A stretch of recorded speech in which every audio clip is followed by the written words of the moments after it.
this national scourge of gender-based violence and femicide seems to be affecting our institution more so. Kubulewe omnye umfundi kwisiganeko soyanyaniswa nezixholo-xholo ngokwesini kwiYunivesithi iFort eDikeni.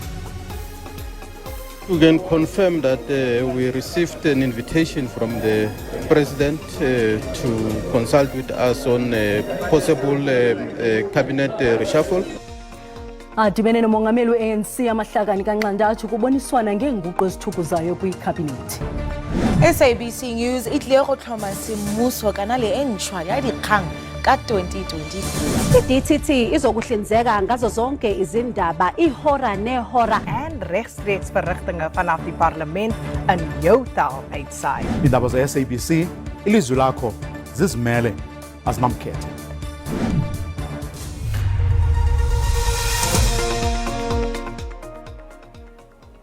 Molweni emakhaya nakubabukeli kwijelo i-DTT nankuvimbesini lungiselele wona ngokuhlwa nje.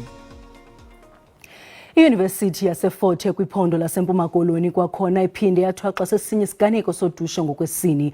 Umfundi owenza unyaka wesithathu kwizifundo ze-social science uhlaselwe wahlwatywa wasweleka kwikhampasi yaseDikeni ngentseni yayizolo. Lo mfundi ebehamba nabanye abafundi ababini, omnye wabafundi ukwazile ukuqhwesha ngelixa ababini bephangwa. Umfundi osindileyo kwesisibini kutyholwa ngokuba udlwengulwe ukanti ngokusekhutshiwe esibhedlele. iYunivesithi yase-Fort izilile. Umfundi owenza unyaka wesithathu kwi-social science ufunyenwe enamanxeba kufuphi nale bhlorho.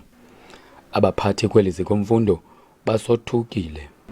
This national scourge of gender-based violence and femicide seems to be affecting our institution more so than other institutions, and we appeal to the national government to prioritize the fight against gender-based violence and femicide. Abafundi bathi baziva bengakhuselekanga. Bamemelela ukuba amapolisa abonakale kufuphi neli zikomfundo. Ndisebenzisa le ndlela everyday to foba ndiya etown ndiyoshopha. Asifili safe as i-girls because kunehlathi apha.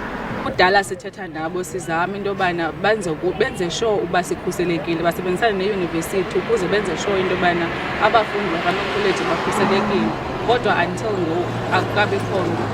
Mna ndicinga into yobana bekusuppose uba ii-vans zamapolisa azinqabanga kule ndawo ngoba yindawo ehamba abafundi, but ayenzeki loo nto. Amapolisa avule amatyala aquka elokubulala, ukuzama ukubulala kwanokudlwengula. Akukabikho mntu ubanjiweyo malunga nesi sehlo. Inkulubaphathiswa kwiindaba ze-SABC eDikeni. Amahlakani kanxantathu ikhosathu ne-SACP adibene nomongameli Cyril Ramaphosa ngokunxulumene nohlengahlengiso lwakhe oluthethekayo lwekhabhinethi. Umongameli uthethathethana nentlaninge yababandakanyekayo ngokuba ngubani anokumolatha kwesiphi isikhundla kwikhabhinethi yakhe okanye amkhiqe. Umnumzana Paul Mashatile kulindeleke achongwe njengesekela likamongameli kulandela ukwehla kamnumzana David Mabuza.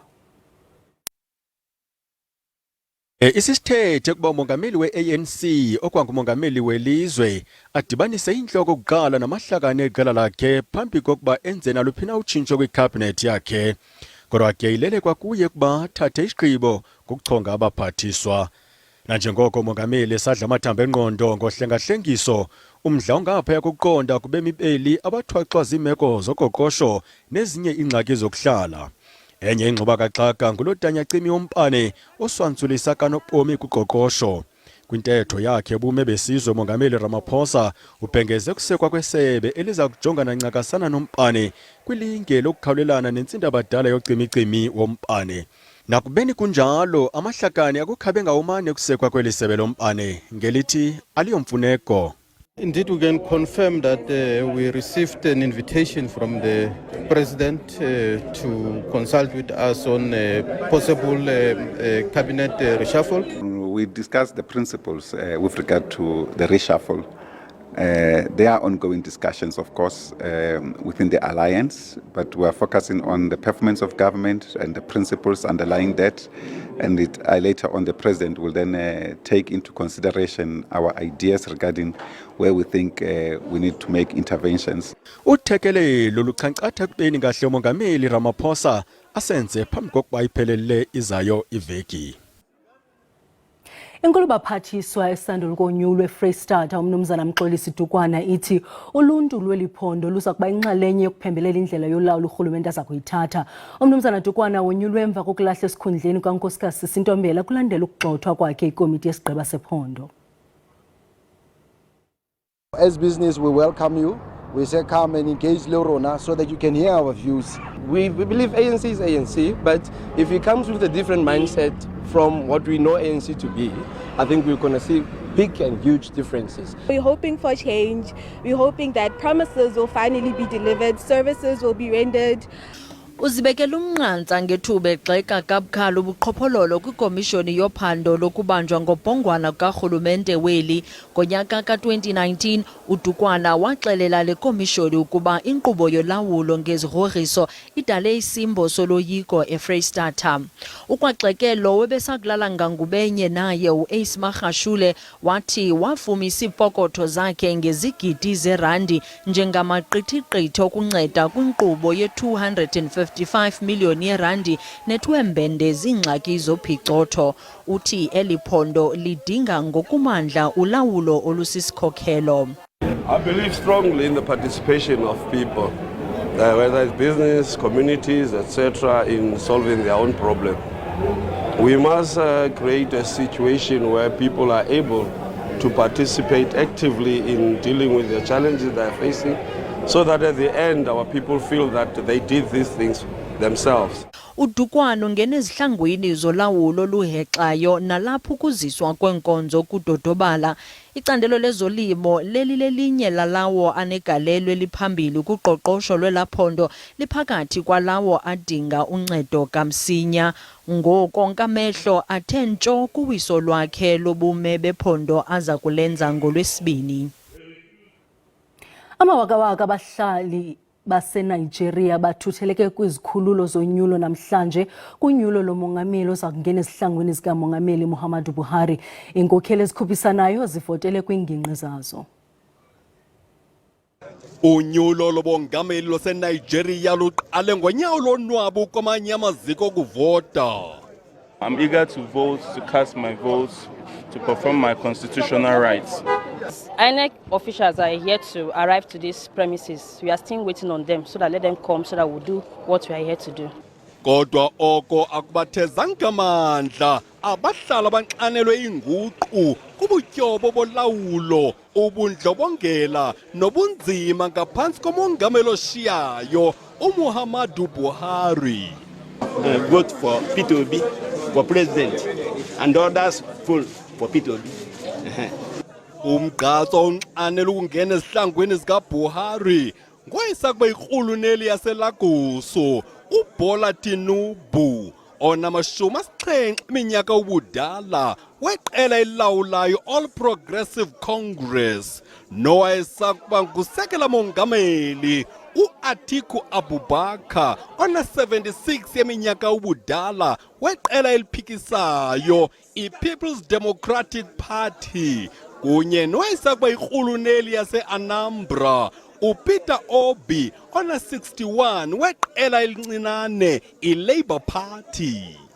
So whatever happens, I remain eternally grateful to Almighty God. Winning election is not as easy as people think.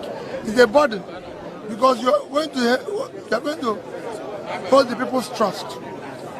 For now, it looks credible, maybe because I'm involved. The only thing I would like to say is that I would like to see an improvement on the quality of the ballot papers. To me, they look so ordinary. Bobathathu aba bagqatswa bavotele kwingingqi zabo bexhakwe yinginginya abaxhasi nabalandeli babo. There is no any problem. All the voters are cooperating. The workers of the INEC are doing their work. The security agents are available controlling the situation. Ubalo kwizixeko ezingama-36 kuquka nesixeko iAbuja kulindeleke ukuba luqukunjelwe kwisithuba seentsuku ezintlanu emva konyulo kuba ayingomntu inyambalala eNigeria. Inkokheli ye-EFF umnumzana Julius Malema ithi ukuhanjiswa kwenkonzo emntla-ntshona akuhoywanga ngoomasipala kunye nangabaseburhulumenteni. Ugxeke kabukhali Inkulubaphathiswa yasemntla-ntshona umnumzana Bushimape amtyhole ngokulahlekisa ipalamente ngokufihla imingeni yonikezelo lwenkonzo emntla-ntshona. Bafinyeze imikhono njengoko iphulo lokucoca liqhuba ngaphandle kwamagingxigingxi. Umalema uthi ukungabikho ezintanjeni zolawulo akumelanga kube sisizathu sokungenza okuhle eluntwini. The Tsobotla municipality has been a disaster. Even this rerun of elections has not helped our people. So we don't have to wait to be in government in order to show love to our people. That's why we came with the campaign, Andries Tatane cleaning up campaign. Umalema uthi Inkulubaphathiswa yasemntla-ntshona uBushimape uyasilela ukuvuma imicelimngeni yokuhanjiswa kwenkonzo kweli phondo. Service delivery has collapsed in Northwest, and our people must come to appreciate that the ANC will not take them out of this mess they find themselves in. You can't have a premier who's in denial of a situation that is really happening here in Northwest. Abahlali baliqhobela izandla elinyathelo. So we're happy to see this cleaning campaign taking place because as the young people, we were shocked to see the Premier of Northwest saying that service delivery is being well in the Northwest province. Umalema uthi eliphulo lokucoca egameni lika-Andries Tatane liza kuqhutywa nakumanye amaphondo weli kungenzuku zatywala. Inkokheli entsha ye-DA yeMpuma Koloni Andrew Whitfield kunye nosihlalo wephondo Yusuf Kasim bathe yona nto ingundoqo kweli qela kukutshintsha impilo zabantu. I-DA idandalazise iziphumo zeenkokheli zephondo ezintsha kwindibano ebibanjelwe eRhafu. Ubunkokheli obutsha busandukwenyula bunethemba lokutshintsha imeko yezopolitiko kwaye kuphuhliswe ngakumbi indawo zoluntu ezisebugxwayibeni eMpuma Koloni. Ukuqubisana nokulingana ngobuhlanga kunye nokuvala umsantsa phakathi kwempula zikaRijacu kunye nabo bapokotho zifumileyo kuya kuba ngumba otshisa ibunzi. And if you come before a selection panel in this province, you better have a track record of delivery, of getting things done that helps the people of this province. Because if we are going to build a party that gets into government, we better build a party of merit along the way. I-DA itsala intambo zolawulo koomasipala ababini kweli phondo inethemba lokuphatha nabanye oomasipala. Kuza kunyanzeleka bangene nzulu ezipokothweni abaqhubi kumasango ahlawulelwayo uqala ngolwesithathu umhla wokuqala kuMatshi. ISANRAL wenyusa ngomyinge wesihlanu ekhulwini umrhumo kula masango jikelele kweli. Umbutho wabahlali ISANCO ububambe imigushuzo eMakhado Toll Plaza eMakhado Dorp eMpumalanga. iMakhado Toll Plaza lelona sango lakhe lanamaxabiso axhomileyo kweli lizwe. Kunjalo nje ayenyuka kwakho la maxabiso ukusuka kwi-114 lerandi ukuya kwi-112 kwizigadla. Phantse ibe ngama-650 arhonywa sisithuthi esikhulu kakhulu. ISANCO eMpumalanga inyanzelisa amaxabiso ehle nanjengoko uninzi lungenayo le mali ibizwayo. Le toll gate lena iyo eyenza lamadolobha wethu ukuthi abonakale njengamadolobha ayizibhoku namhlanje. Economy yalamadolobha amabili iWaterfall Boven neMachado iyafa ngenxa yale toll gate. Ihlobo zethu asakhona ukuzivakashela ngenxa yale toll gate. Umnotho waseMashara itourism yaseMashara naseWaterfall Boven iyafa ngenxa yale toll gate. Ngesithuthi esincinci uhambo olusuka eMbombela kuya kuqhina ePitoli kuza kutyabula umqhubi ngaphaya kwama-200. Abaqhubi baxhalabile ngakumbi abaqhubi beteksi. Isiphatha kabuhlungu le ndaba okuphakamisa ama-toll gate because of nathi kwezinye izinto abasicabangeli almost thina abantu bamateksi sisebenzisa ama-toll gate each and every day, so like asazi ukuthi kwenzakalani. South Africa yayi seyijikile manje. Ukukhuphuka kwe toll gate kuzosihlukumeza kakhulu, especially abo driver nathi bamashayeli bezimoto, because ikhuphuka like every day, kukhuphuka ipetrol, kukhuphuka ukudla, kukhuphuka ama toll gate. Awa abasicabangeleni kancane. Kwimbalelwano kwigumbi lendaba ze-SABC, Sanral ithi lamaxabiso ahlengahlengiswe ngokuhambelana nesalathisi samaxabiso kubathengi, yaye umrhumo kulamasango usetyenziselwa kulungisa indlela. Abasebenzi bakwarhulumente baluchaze uhlahlo lwabiwo-mali njengethuba liphosileyo urhulumente lokulungisa izinto kwicala labasebenzi. Bayichaza impatho karhulumente njengerhabaxa ngakubo. Abasebenzi bakarhulumente bebethe kwamathole enqabe kulo lonke eli kule veki besadulela uhlahlo lwabiwo-mali injoli yesizwe umnumzana inogodongana. Nyathelo labo liyijayelela into yabantu izawuba lugwayimbo olungazange lalanywa kweli nalabo beza kuzigadlela phantsi izixhobo zokusebenza. We have joined hands with other unions in the PSCBC, where we are saying that up until we've finalized the outstanding salary increase for the year 2022-2023, we are not yet ready to start with any wage negotiations for this current financial year. Kulindeleke ukuba kwiveki ezayo abasebenzi bakarhulumente phantsi kwemanyano zabo babhengeze usuku logwayimbo jikelele kweli nanjengoko sele besijikilele nesithebe sengxoxo nomqishi wabo. Umphathiswa wezamapolisa umnumzana Bhekicele uthi kufuneka iqwalaselwe ngokutsha imithetho yolwaphulo-mthetho kweli. Ebethetha namawakawaka abazili kwinkonzo yomngcwabo wetshantliziyo ebelisilo lwaphulo-mthetho uSipho Mthethwa eManguzi KwaZulu-Natal. Usapho lomfi lubongoza uluntu kuba lusondele ngaphambili ngalo naluphina ulwazi olunganceda amapolisa. uSipho Mthethwa ebephambili kwidabi lokulwa nolwaphulo-mthetho ingakumbi oluqhubeka kwimidayeli eManguzi nakwingingqi ezingqongileyo. Udutyulwe izihlandlo eziliqela ngethuba efika kwikhaya lakhe kule veki iphelileyo. Usapho noluntu ngokubanzi bakholelwa ukuba ubulewe ngenxa yomsebenzi wakhe wokulwa nolwaphulo-mthetho. Ngamawakawaka abantu abazimasele nkonzo yokugqibela bezokunika imbeko. Uchazwe njengenkokheli eligorha nebizinikele ekusebenzeleni uluntu. Wayengutitshala ze wayinqununu kwisikolo sasekuhlaleni. Usapho noluntu luthi lulahlekelwe.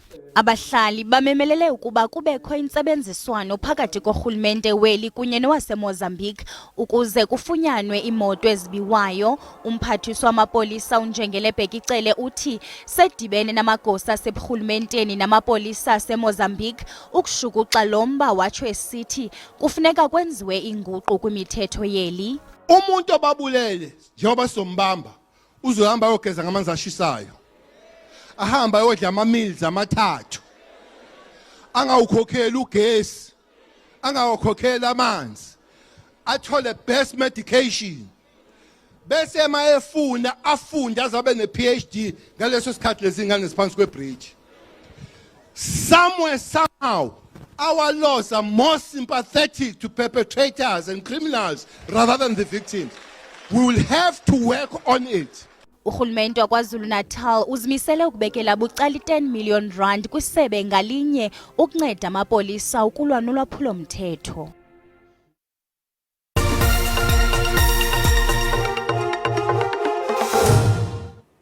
I-Kaizer Chiefs ibethe i-Orlando Pirates ngenxa kwelinye kwimbandi yesikhova kwidabi laseSoweto FNB Stadium kule njikalanga. Masicaphule izimvo zababukeli ngalo mdlalo. Bengumdlalo kutakisa inhlansi kakhulu wena msasazi. Ndiyabulela kumakhosi ngendlela adlale ngayo nangokuzimisela noba ke afumene i-own goal sekuzawuphela umdlalo. I-Orlando Pirates idlala kakuhle mayifika apha ukuthi ifike ixinge. Sisezawubabetha abantu base-Orlando. Makhosi for life. Idlalile kahle i-Chiefs ne-Pirates mara siphazanyiswe ligoli le-on goal ye-Pirates mara nayo idlalile kahle sithi halala ku-Chiefs. Siyabulela singamakhosi. Siyabulela u3 points size naye nobuze njani na but u3 points size naye. Athi awina kamakhosi kodwa eyamakhosi akhombisa ukungakwazi ngempela ukukora lapha. Sibonge nje amabhakabhaka ukuthi hayi ngendlela ebesibaxine ngayo baze baskorela bona ke sithi amakhosi ajabulile. Kunzima kakhulu yamkela lento eyenzeke namhlanje lena. Akumandanga ubethwa iKaizer Chiefs nobethwa zezinye team. kodwa kube kubonakala uba sizawutyiwa kulo mdlalo ngoba indlela ebebedlala ngayo phakathi esiswini ibingabonakali. Benditshilo ndaprofetha ndathi ikhosi liyedlula kulolu mjikelo. Besizothatha nje amandla apha ku-Orlando Pirates. Otherwise ngokubheka phambili ngoku sifuna uzigeqa zonke ezizayo ngoku. Siyekile ngokuhleka singamakhosi. I'm course for life. Bekungumdlalo onzima kakhulu lo namhlanje. Kodwa ke into esiyibulela yinye yile yoba amabhakabhaka engasibethanga sibuhlule. Jabule kakhulu ukuthi amakhosi awinile and ade basibhekela phansi bayitshela nje ukuthi bona bazozindlulela lula kwangakenzeki njalo sithi shapa khosi shapa shapa.